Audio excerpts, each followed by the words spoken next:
둘째 달에 백성이 무교절을 지키려 하여 예루살렘에 많이 모이니 매우 큰 모임이라. 무리가 일어나 예루살렘에 있는 제단과 향단들을 모두 제거하여 기드론 시내에 던지고 둘째 달 14째 날에 유월절 양을 잡으니 제사장과 레위 사람이 부끄러워하여 성결하게 하고 번제물을 가지고 여호와의 전에 이르러 규례대로 각각 자기들의 처소에 서고 하나님의 사람 모세의 율법을 따라 제사장들이 레위 사람의 손에서 피를 받아 뿌리니라. 회중 가운데 많은 사람이 자신들을 성결하게 하지 못하였으므로 레위 사람들이 모든 부정한 사람을 위하여 유월절 양을 잡아 그들로 여호와 앞에서 성결하게 하였으나 에브라임과 므낫세와 이사갈과 스불론의 많은 무리는 자기들을 깨끗하게 하지 아니하고 유월절 양을 먹어 기록한 규례를 어긴지라. 히스기야가 그들을 위하여 기도하여 이르되 선하신 여호와여 사하옵소서. 결심하고 하나님 곧 그의 조상들의 하나님 여호와를 구하는 사람은 누구든지 비록 성소의 결례대로 스스로 깨끗하게 못하였을지라도 사하옵소서 하였더니 여호와께서 히스기야의 기도를 들으시고 백성을 고치셨더라.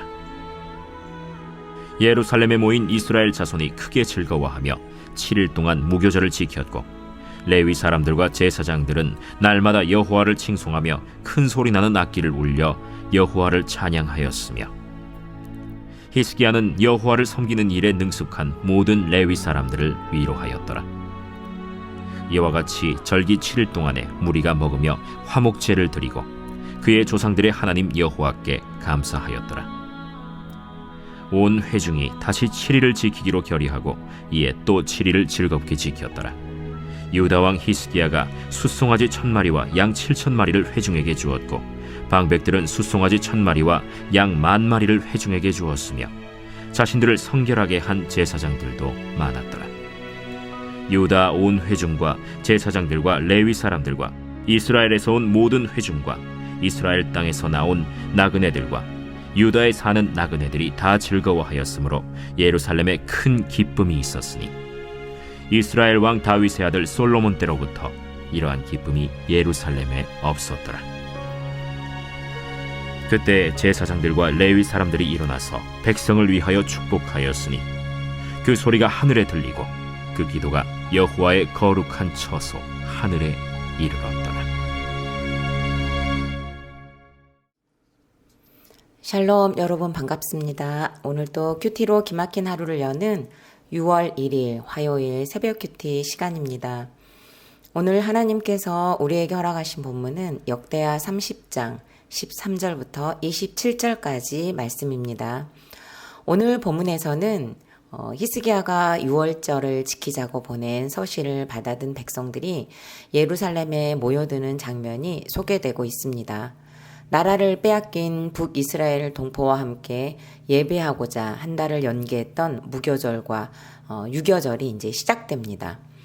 솔로몬 이후로는 그러니까 약 200년 동안 제대로 유월절을 지키지 못한 백성들이 그동안 선조들로부터 전해 듣기만 했던 그 기쁨의 절기에 참여하기로 동의하고 몰려드는데 13절에서는 이 모습을 큰 모임이었다고 말해주고 있습니다.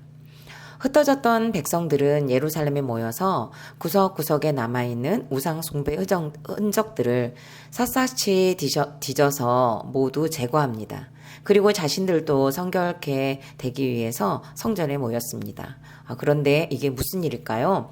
모인 백성들은 큰 모임이었는데 비해 준비가 미흡했던 모양입니다. 이로 인해 유다에 있던 제사장들과 레위인들은 자신들의 생각과는 달리 큰 무리로 다가오는 백성들과 또 준비치 못한 것에 하나님 앞에 부끄러웠습니다. 그리고 사실상 허겁지겁 도착한 북이스라엘의 제사장들과 레위인들 역시 이 모습을 보고 매우 부끄러웠을 것입니다. 200년 가까이 해보지 않았던 유월절을 하려니 얼마나 분주했겠습니까? 우상 숭배로만 일삼던 북이스라엘 백성들은 뭐가 뭔지도 몰랐을 것입니다. 말로만 듣던 유월절을 드리려고 모이기는 했지만 제사장은 제사장대로, 레위인은 레위인대로, 백성은 백성대로 호둥대는 모습이 역력하지만 그래도 백성들은 우상 숭배의 찌꺼기를 찾아서 모두 제거하고 제사장들과 레위인들은 스스로 성결하게 하는 우선순위를 찾으며 무교절을 준비합니다. 원래 유월절 양의 경우에는 회중이 직접 잡도록 되어 있었지만 큰 모임이었었던 만큼 많은 백성들이 였기에 성결케 하는 절차가 순조롭지 않았을 테지만 레위인들은 여호와의 전에 도착하자마자 자기들의 처소에서 모세의 율법에 따라 회중 대신에 양을 잡아서 제사장이 피를 받아 뿌릴 수 있도록 도왔습니다. 비록 크고 정신없고 복잡한 사건일지라도 구원을 위해서 내가 지금 할 수 있는 일이 무엇인지를 말씀 앞에서 묵상하고 내가 할 수 있는 것까지만 하고 나머지는 주께 맡기는 적용을 하신다면 본문에서의 큰 모임을 이루는 겨자씨가 될 것입니다. 적용해 보시기 바랍니다. 여러분은 사건이 오면 우왕좌왕합니까? 말씀을 펴니까? 큰 사건이나 작은 사건에서 말씀이 교과서가 되고 성령이 스승 되시는 묵상을 통해 행동 지침을 구해 보시기 바랍니다. 자, 이제는 17절부터 20절까지 말씀을 보겠습니다. 이 4절의 본문에서는요, 히스기야가 기도하게 된 상황과 그리고 히스기야의 기도가 구구절절 소개되고 있습니다.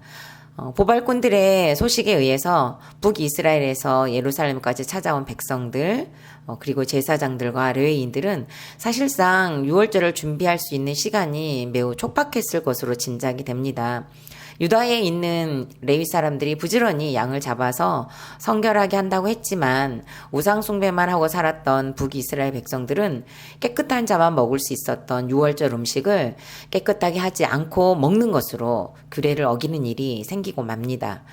이것을 지켜본 히스기야가 백성들을 위해 하나님께 기도를 드리죠. 비록 유월절을 어기기는 했지만 이들이 고의로 그런 것이 아니라 모르고 한 것이기 때문에 스스로 깨끗하게 못하였을지라도 용서해달라는 하나님의 히스기야의 간절한 기도에 하나님께서는 들으시고 백성을 고쳐주십니다.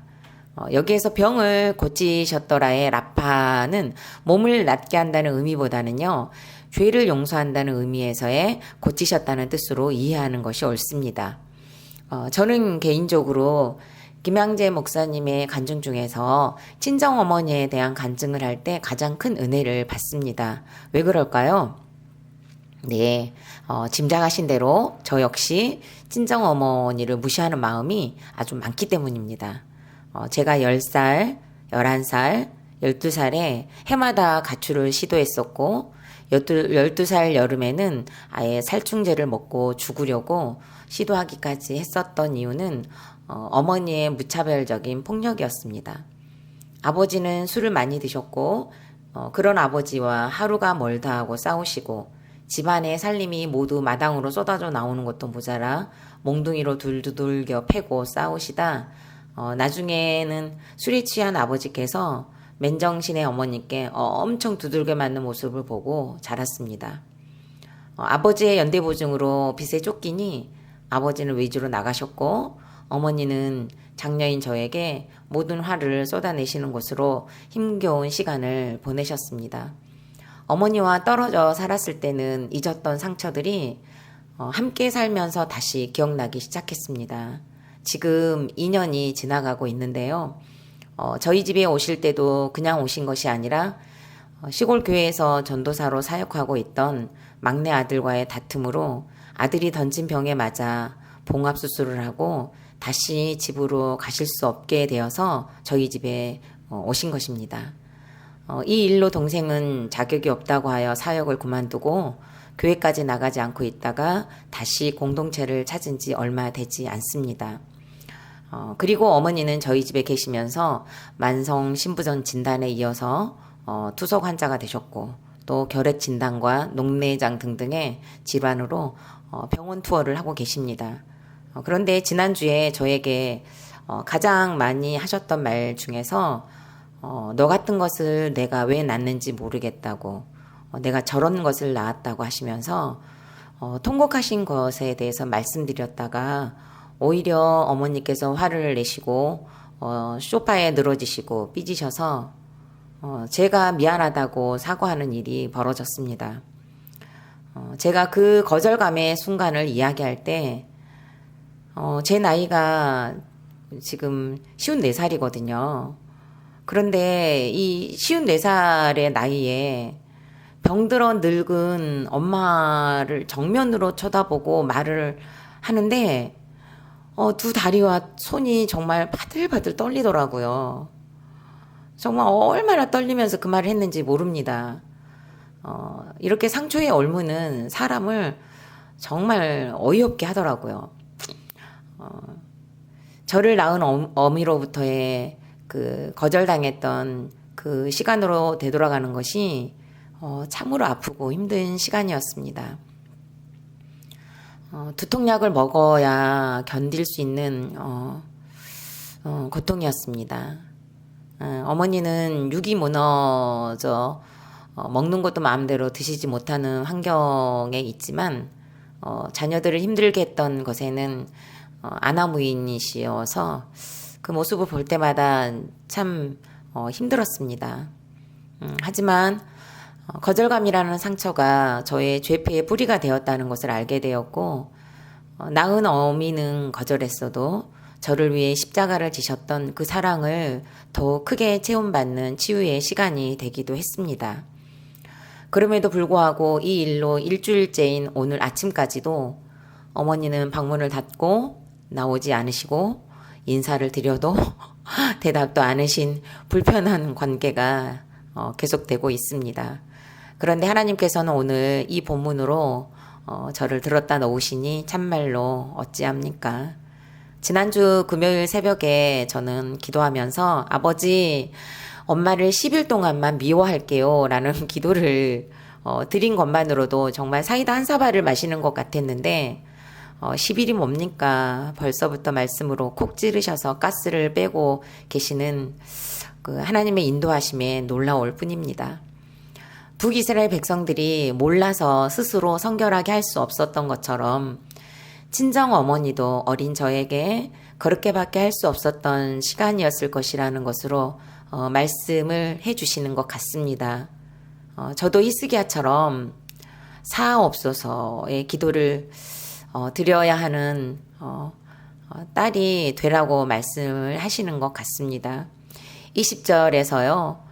여호와께서 히스기야의 기도를 들으시고 백성을 고쳤더라의 말씀이 저에게 임하는 사건이 되기를 정말 너무너무 간절히 소망합니다. 질문해 보시기 바랍니다. 여러분은 자녀나 상대방의 지적에 올소이다가 됩니까? 너나 잘해 라며 대받아치고 분이 나지는 않습니까? 그 지점에 나의 죄와 약함이 어떤 것이 있는지 묵상해 보시기 바랍니다. 마지막으로 큰 무리의 백성들은 하나님의 고치심으로 인해서 7일 동안의 무교절을 잘 지켰습니다. 날마다 찬송하며 먹고 예배하면서 감사했습니다. 이 기쁨이 얼마나 컸던지 다시 7일을 더 지키기로 결의할 정도로 백성들의 기쁨과 감사가 넘쳤습니다. 사실 이스라엘 분열 이후에 이만한 기쁨을 누린 날이 없었습니다. 26절에서는 이날을 솔로몬이 성전을 건축하고 낙성식을 거행했던 그 날과 같은 기쁨이었다고 말하고 있는 것입니다. 그러니까 200년 만에 기쁨이었던 것입니다. 이렇게 큰 무리가 기뻐할 수 있었던 요인을 찾자면 처음 무교절 지킬 때는 성결치 못해서 어수선했었던 레위인들을 히스기야가 위로하는 섬세함이 있었습니다. 히스기야는 여호와를 섬기는 일에 능숙한 모든 레위 사람들을 위로했습니다. 얼마나 분주했었을지, 얼마나 정신이 없었을지. 그렇지만 그들이 부끄러움을 알았기에 최선을 다해서 섬기는 그 모습을 보고 히스기야는 이 레위인들을 위로했습니다. 그런데 이 위로의 능력은 뒤이어 7일 동안 연기된 무교절을 너무도 수고로움이 없이 벅차지 않도록 할 수 있는, 섬길 수 있는 힘이 되었던 것입니다. 더군다나 히스기야의 위로로 무교절을 지내는 동안 자신들을 성결하게 한 제사장들이 많았다고 하는 것으로 보아 이 지도자의 한마디가 공동체에게 있어서 얼마나 큰 힘을 주는지 깨닫게 됩니다. 어제 설교 시간에서도 목사님께서는 언어의 소중함에 대해서 말씀을 해주셨습니다. 말 한마디에 사람이 죽고 살기도 합니다. 저도 거친 말과 행동에 큰 상처를 입고 살아온 자이기에 오늘 본문이 더욱 은혜가 됩니다. 저 역시도 이렇게 상처를 준 가해자일 수도 있다는 사실을 외면하지 못하게 하십니다.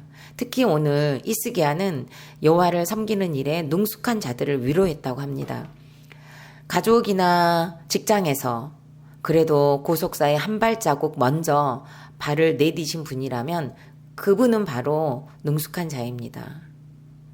그리고 내 죄의 보기를 그래도 하려고 하는 분이라면, 내 죄를 보라고 그 말을 듣는 분이라면 그분 역시 능숙한 자입니다. 빚지고 환난당하고 원통한 자들을 품을 수 있는 것에 그래도 능숙한 자라고 오늘 하나님께서 우리들에게 말씀을 해주십니다. 하나님은 히스기야를 통해 힘든 배우자와 그리고 힘든 자녀와 힘든 부모를 받아내면서 인생의 목적이 고르기라고 외치고 가는 고단한 여러분들을 위로하고 계십니다. 사랑하는 여러분, 정말로 오늘 여호와를 섬기는 일에 능숙한 레위 사람들을 위로하였더라는 이 말씀으로 위로받는 이 새벽이 되시기를 간절히 소망합니다. 질문해 보겠습니다. 여러분이 구속사의 능숙한 자로 불러주심을 믿습니까? 힘든 부모, 배우자, 자녀, 목원, 직장 동료를 받아내는데 능숙한 자로 지금 여러분을 부르고 계심을 믿으시기 바랍니다. 그리고 힘내십시오. 6월 1일 보석상자입니다. 능력보다 위대한 것이 질서인데 질서를 통해 십자가를 배우고 십자가의 순종을 배우는 것이 사랑을 배우는 것입니다. 오늘도 큐티로 기막힌 하루를 살아내는 하늘가족 공동체가 되시기를 바라겠습니다. 감사합니다.